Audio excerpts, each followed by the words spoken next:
Chicago के धर्म सम्मेलन में स्वामी विवेकानंद को जाना था। कौन सहयोग करेगा, वहां जाने की व्यवस्था कौन करेगा? और तब नाम आया था मैसूर के महाराजा चाम राजेंद्र वाडियार का और खेतड़ी के महाराजा राजस्थान के राजा अजीत सिंह जी का, जिन्होंने स्वामी विवेकानंद को वहां जाने की व्यवस्था की और शिकागो की उस वर्ल्ड पीस समिट के माध्यम से वह भारतीय संस्कृति का डंका दुनिया के सामने बजा सके। यह इसलिए संभव हो पाया जब यह सहयोग वहां उन्हें प्राप्त हुआ।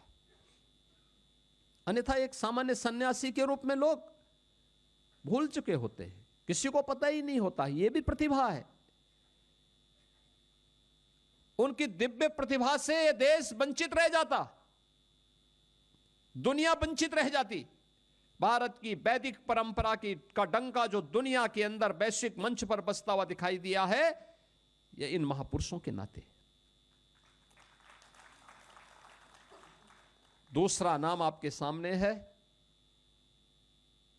भारत रत्न और भारत के संविधान के शिल्पी बाबा साहब डॉक्टर भीमराव अंबेडकर का।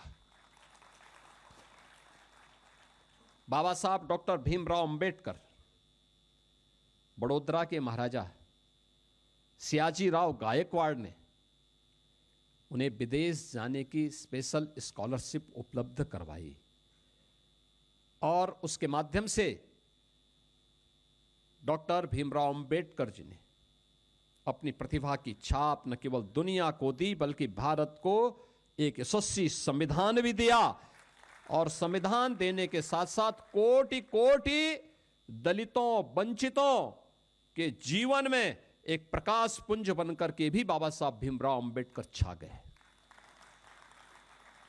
बहनों और भाइयों, यह जब भी सहयोग सात्विक भाव के साथ, एक सकारात्मक भाव के साथ किया जाता है, उसके परिणाम सामने आते हैं।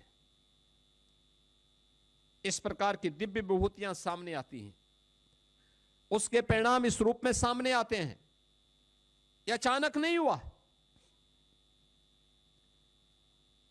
उन्हें एक प्लेटफॉर्म उपलब्ध हुआ, उसका महत्व था और उस महत्व को इन महापुरुषों ने थोड़ा सपोर्ट किया तो देश और दुनिया को एक नए रत्न के रूप में, कहीं स्वामी विवेकानंद मिल गए, कहीं पे डॉक्टर भीमराव अंबेडकर मिल गए और उन्होंने देश और दुनिया को एक नई राह दिखा दी। कोटि कोटि